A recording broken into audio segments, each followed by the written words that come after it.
Hello class, today we're going to be 13-3 absolute value inequalities. So today we're going to solve absolute value inequalities.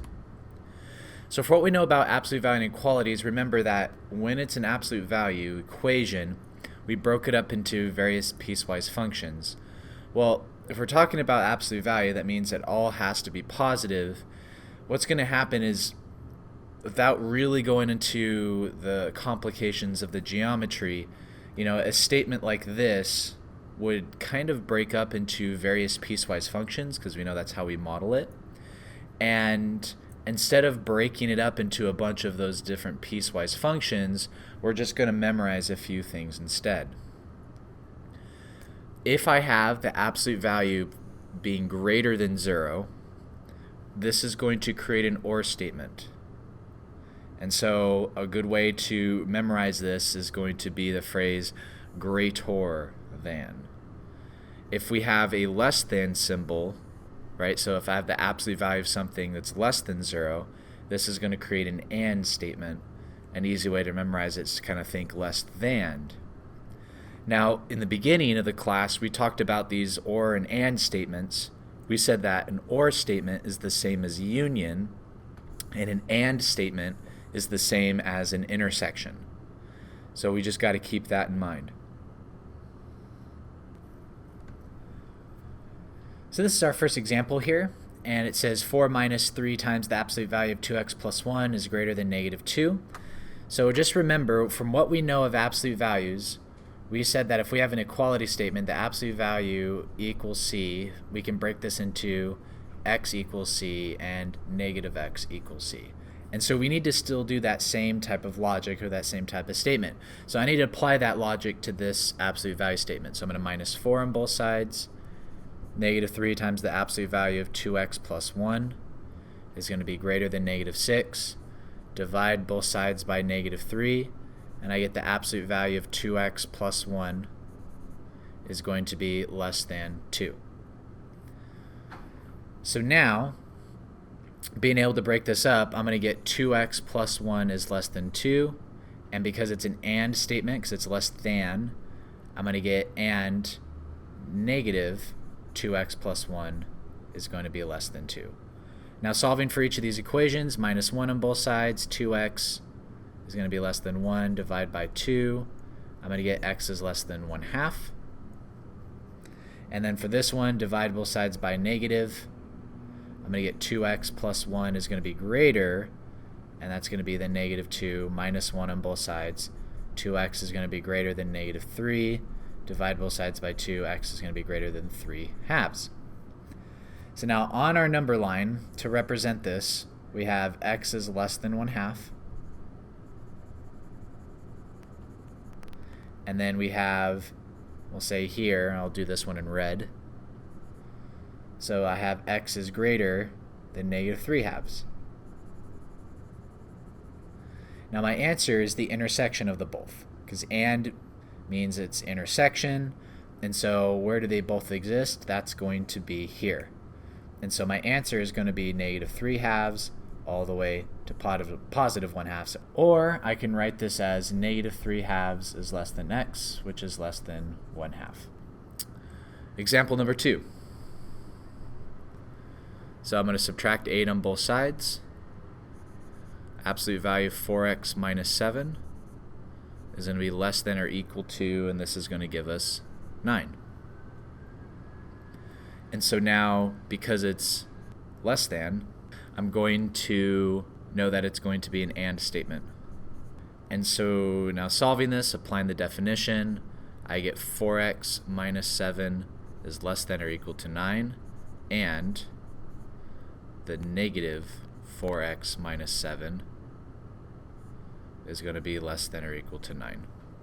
So solving for each one, if I add 7 to both sides, 4x is less than or equal to 16. Divide by 4, x is less than or equal to 4. Divide both sides by negative. 4x minus 7 is greater than or equal to negative 9. Add 7 to both sides. 4x is greater than or equal to negative 2.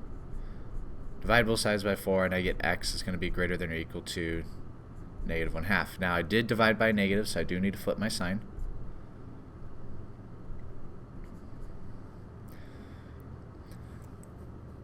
So now I have these two statements, so I need to model it. So here's my number line. Here's 4. It's going to be a closed circle this time. And we said x is less than 4, so that's going to be everything less than 4. And then on my next one, we said x is going to be negative 1/2. And I'll draw it right here. And so that's going to go on. And so because it's an and statement, and means intersection, so it's where they overlap, meaning if I smush those two lines together, where do they overlap? And it overlaps from here all the way to here. And so I can say that's negative 1/2 with a bracket, comma 4. Or I can say x is going to be between negative 1/2 and positive 4. So now looking at this one, I'm going to add 8 to both sides. And so I'm going to, the absolute value of 6n plus 7 is going to be greater than, this is 51. So for this, I know it's going to be an or statement. So now, breaking this up with my definition, 6n plus 7 is going to be greater than 51, or I'm going to have negative 6n plus 7 is going to be greater than 51. Now solving for each of these, minus 7 on both sides, I get 6n is greater than, what is that, 46? No, it's 44.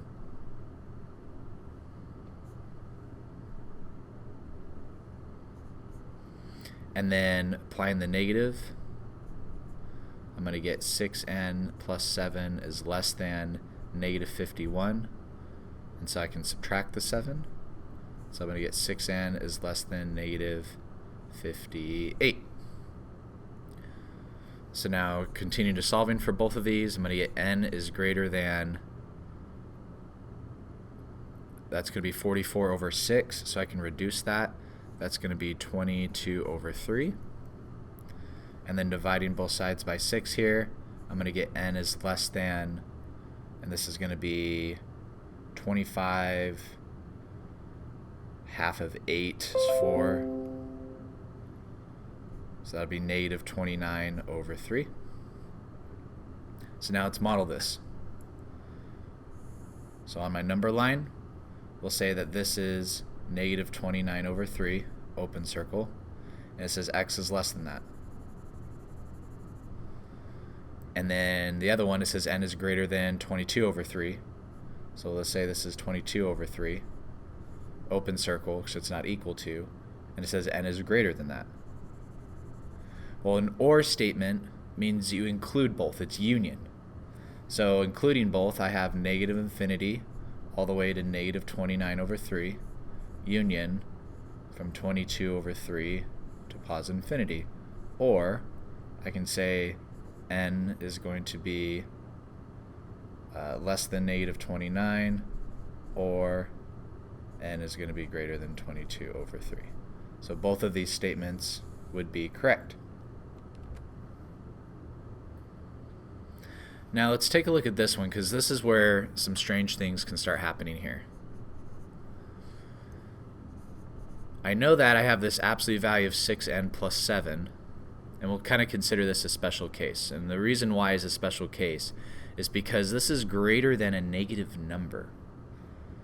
Whenever we deal with negative numbers on this side of an equation, we always know like kind of goofy things happen. If that was an equality, like an equal sign, we know that it can't equal a negative number. So what we're going to have to do instead is, if we just stick to our definition, we can see what's going to happen. So since this is greater, I know it's going to be an or statement. So I get 6n plus 7 is greater than negative 4, and then negative 6n plus 7, and that's going to be greater than negative 4.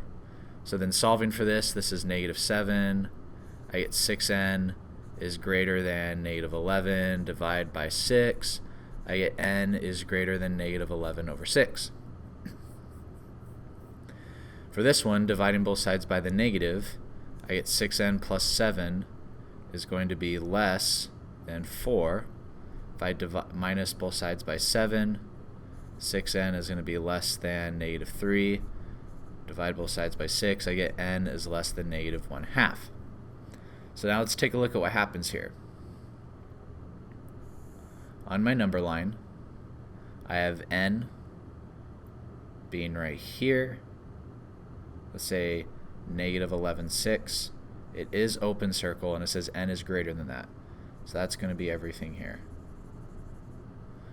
And then I have n being negative 1/2, which we could say is about right here. Oh, why not? So let's just say this is negative 1/2. But then n is everything less than that. Well, an OR statement means union of both. So I include both solutions. Well, everything here happened to be shaded. So my answer is going to be negative infinity to positive infinity, or x is an element of all real numbers. It's infinite solutions. And the reason being is because every single value is going to have to be greater than my negative value there. It just has to be, because you can't have a negative. So every single value is going to work for my absolute value. Now what happens if this is flipped? Now if we did this flipped, what's going to happen here is now this becomes an AND statement. And so if I did all of the work, I'm going to get n is less than negative 11/6, and n is going to be greater than negative 1/2. And so if I wanted to take a look at those and put these on the number line, here's negative 11/6, n is less than that. For this one here, this is negative 1/2, n is greater than that. Well, if you notice, there's nothing that intersects, because that's what AND means, is that they intersect. So because nothing intersects, there's no solution. And so this concludes our lesson. If you have any other questions, please leave them in the comments.